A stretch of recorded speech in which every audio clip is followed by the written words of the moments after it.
শিৱসাগৰত NPS শিক্ষক কৰ্মচাৰী ঐক্য মঞ্চৰ সভা সম্পন্ন। শিৱসাগৰ জিলাৰ উচ্চ শিক্ষানুষ্ঠান বীৰ লাচিত বৰফুকন মহাবিদ্যালয়ত অবিভক্ত শিৱসাগৰ জিলা NPS শিক্ষক কৰ্মচাৰী ঐক্য মঞ্চৰ এখনি সভা অনুষ্ঠিত হয়। মঞ্চৰ জিলা সমিতিৰ সম্পাদিকা বন্দনা বৰাই উদ্দেশ্য কৰা সভাৰ সভাপতিত্ব কৰে সমিতিৰ সভাপতি ডক্টৰ সীমান্ত বৰুৱাই। সভাৰ আৰম্ভণিতে অসমৰ হিয়াৰ আমঠু সদ্যপ্ৰয়াত শিল্পী জুবিন গাৰ্গৰ প্ৰতিচ্ছবিত পুষ্পাঞ্জলি অৰ্পণ কৰে চৌবশ্ৰেণী উচ্চ মাধ্যমিক বিদ্যালয়ৰ প্ৰধান শিক্ষয়িত্ৰী বিনু গোহাঁয়ে। অবিভক্ত শিৱসাগৰ জিলাৰ শিক্ষকৰ হৈ অৱসৰপ্ৰাপ্ত শিক্ষক তৰুণ চন্দ্ৰ নাথে কেনেদৰে শিক্ষকৰ চাকৰি চৰকাৰীকৰণ আৰু অৱসৰ গ্ৰহণ পাছত প্ৰাপ্য অধিকাৰৰ পৰা বঞ্চিত কৰি NPSৰ যোগে চৰকাৰে পেঞ্চনৰ ব্যৱস্থা কৰিছে সেই সম্পৰ্কে বিতংকৈ ব্যাখ্যা আগবঢ়ায়। সভাত অৱসৰপ্ৰাপ্ত প্ৰধান শিক্ষক জগত বৰঠাকুৰে জীৱনৰ 33টা বছৰ বিনামূলীয়া শিক্ষা দান কৰি এখন উচ্চ মাধ্যমিক বিদ্যালয়ৰ প্ৰধান শিক্ষক হৈ মাত্ৰ 3টা মাহ চৰকাৰী বেতনভোগী শিক্ষকতা কৰি অৱসৰ লোৱাৰ পাছত 2013 চনৰ পৰা বৰ্তমানলৈকে একো চৰকাৰী অনুদান পোৱা নাই বুলি আক্ষেপ কৰে। তেখেতে অঞ্চলটোৰ বহুতো ছাত্ৰ ছাত্ৰীক ডাক্তৰ, ইঞ্জিনিয়াৰ, অধ্যাপক হিচাপে গঢ়ি তুলিছিল যদিও অৰ্থৰ অভাৱত নিজৰ সন্তানক উচ্চ শিক্ষা দিব নোৱাৰি এতিয়া বজাৰত চাইকেল লৈ তামোল পাণ বিক্ৰী কৰিয়ে জীৱন নিৰ্বাহ কৰিছে বুলি ক্ষোভেৰে উল্লেখ কৰে। পানীবিল উচ্চ মাধ্যমিক বিদ্যালয়ৰ প্ৰধান শিক্ষক ভৱেশ বুঢ়াগোহাঁয়ে ঐক্য মঞ্চই চৰকাৰৰ ওচৰত NPS আৰু UPSৰ পৰিৱৰ্তে OPS দিব লাগে বুলি উল্লেখ কৰে। শিক্ষক দিনমণি ভূঞা, প্ৰশান্ত বৰাই NPSৰ বিৰূপ প্ৰভাৱৰ সম্পৰ্কে ব্যাখ্যা কৰে। অধ্যাপক ধ্ৰুৱজ্যোতি বৰঠাকুৰে চৰকাৰী নীতি নিৰ্দেশনাৰ যোগেদি চৰকাৰৰ ওচৰত আবেদন কৰিব লাগে বুলি উল্লেখ কৰে। শিক্ষক ঐক্য মঞ্চৰ কাৰ্যকৰী সভাপতি ইয়াকুব আলীয়ে সকলো NPS শিক্ষক কৰ্মচাৰী একগোট হৈ এখন সংগ্ৰাম আগবঢ়াই নিবলৈ আহ্বান জনায়।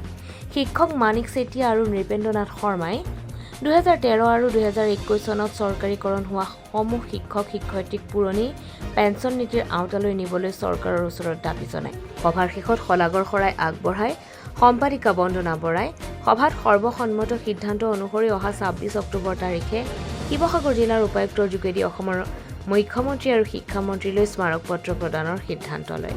সামাজিক মাধ্যমত সকলো NPS শিক্ষক কৰ্মচাৰীক জাষ্টিছ ফৰ NPS লিখিবলৈ আহ্বান জনায়। শতাধিক শিক্ষক শিক্ষয়িত্ৰী, অধ্যাপক অধ্যাপিকা আৰু কৰ্মচাৰী উপস্থিত থকা সভাখন অসম সংগীতেৰে সামৰণি পৰে। আপোনালোকক ক'ব বিচাৰিছোঁ 2013 চনত প্ৰাদেশিকীকৰণ কৰা বিদ্যালয়ৰ মই এজন শিক্ষক। মাত্ৰ 3টা মাহ কৰ্ম কৰি মই অৱসৰ গ্ৰহণ কৰা হ'ল আৰু আমাৰ অৱস্থা চৰকাৰে একো সিদ্ধান্ত নল'লে কিবা দিয়া থোৱাৰ মাত্ৰ আমি আন্দোলন কৰি ফুৰি পৰাজয় বৰণ কৰিছোঁ। সেয়েহে আমি সেই চৰকাৰক অনুৰোধ কৰিছোঁ আমাৰ এই ব্যৱস্থাবোৰ মোৰ দৰে আৰু বহুত বিদ্যালয়ৰ শিক্ষকে মৃত্যুক আঁকোৱালি ল'লে, তেওঁলোক গুচি গ'ল আৰু বহুতৰ পানীত হাঁহ নচৰাবলৈ হৈছে অৰ্থৰ কাৰণে। চৰকাৰে এই বিদ্যালয়সমূহত এই দুৰৱস্থাবোৰ অতি সোনকালে শিক্ষকসকলক উপকাৰ সাধন কৰি মংগল কৰিব বুলি আমি আপোনালোকৰ যোগেদি চৰকাৰলৈ শিক্ষামন্ত্ৰী আৰু মুখ্যমন্ত্ৰীলৈ আমি অনুৰোধ জনাইছোঁ। অসমৰ মাননীয় মুখ্যমন্ত্ৰী আৰু শিক্ষামন্ত্ৰী মহোদয়লৈ মোৰ এটাই অনুৰোধ, আমাৰ 2013 আৰু তাৰ পিছত 21 চনত প্ৰাদেশিকৰণ হোৱা বিদ্যালয়বিলাকক OPS প্ৰদান কৰিবলৈ তেওঁলোকে যিখন এমেণ্ডমেণ্ট কৰিছিলে 2011 চনত বা 2018 চনত, সেই দুয়োখনত যাতে আমাৰ OPS প্ৰাপ্তিৰ ব্যৱস্থা কৰি NPSটো আঁতৰাই আমাক আমাৰ যি সংগ্ৰাম, সেই সংগ্ৰামখনত আমাক সফল হোৱাৰ আমাৰ যি বাট সেই প্ৰশস্ত কৰি তোলে যেন। আৰু তেখেতৰ দিনতেই মাননীয় মুখ্যমন্ত্ৰী তেতিয়াৰ শিক্ষামন্ত্ৰী আছিলে, তেতিয়া সেই শিক্ষামন্ত্ৰীৰ দিনতেই আমাৰ 2013 চনত তেখেতে আমাৰ বিদ্যালয়সমূহ প্ৰাদেশিকৰণ কৰিছিলে, মহাবিদ্যালয়সমূহ প্ৰাদেশিকৰণ কৰিছিলে।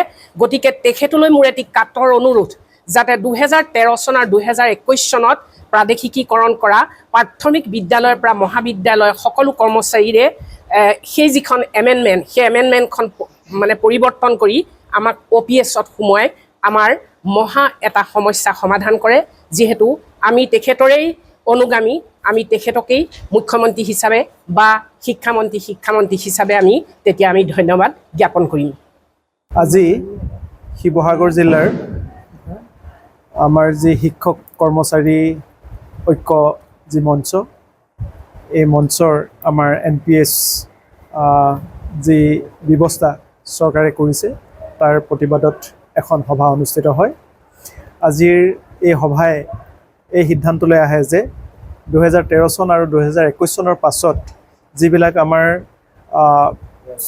বিদ্যালয়ৰ শিক্ষকসকলৰ চাকৰি প্ৰাদেশিকৰণ কৰা হৈছিলে, তেওঁলোকক অন্ততঃ অৱসৰকালীন হোৱাৰ পাছত তেওঁলোকক আমাৰ যিটো আমাৰ পুৰণি পেঞ্চন, এই পেঞ্চন নীতিৰ যোগেদি পেঞ্চন দিব লাগে। আপোনালোকে ইতিমধ্যে শুনিলেই আমাৰ জগত বৰঠাকুৰ ডাঙৰীয়া, তেখেতে 33 বছৰ চাকৰি কৰিলে। চাকৰি কৰাৰ পিছত মাত্ৰ 3 মাহ দিন তেখেতে চৰকাৰী ধন খালে আৰু তাৰ পাছত তেখেতৰ কিন্তু একো নাই। আৰু আমাৰ এই মহাবিদ্যালয়ৰ এগৰাকী ইতিমধ্যে আমাৰ 10 বছৰ চাকৰি কৰি ৰিটায়াৰ হৈছে। তেখেতেও এতিয়া মাত্ৰ প্ৰায় 8,000 মান টকা পেঞ্চন পায় নতুন পেঞ্চন নীতিৰ যোগেদি। গতিকে আমি ভাবিছোঁ যে চৰকাৰে আমাৰ যিসকল শিক্ষকে এডাল মমবাতিৰ দৰে নিজক শেষ কৰি এই শিক্ষানুষ্ঠানবিলাক গঢ়ি তুলিছিলে, সমাজখন গঢ়ি তুলিছিলে, তেওঁলোকক অন্ততঃ অৱসৰৰ পাছত যাতে তেওঁলোকৰ পুৰণি পেঞ্চন নীতিৰ যোগেদি তেখেতলোকৰ অন্ততঃ চলিব পৰাকৈ আমাৰ যি ব্যৱস্থা আছে, চৰকাৰী ব্যৱস্থা আছে, এই ব্যৱস্থাৰ যোগেদি দিবৰ কাৰণে আমি আমাৰ চৰকাৰক আমি অনুৰোধ জনাইছোঁ। শিৱসাগৰৰ পৰা ব্যুৰো ৰিপৰ্ট, এনি পলিটিকেল।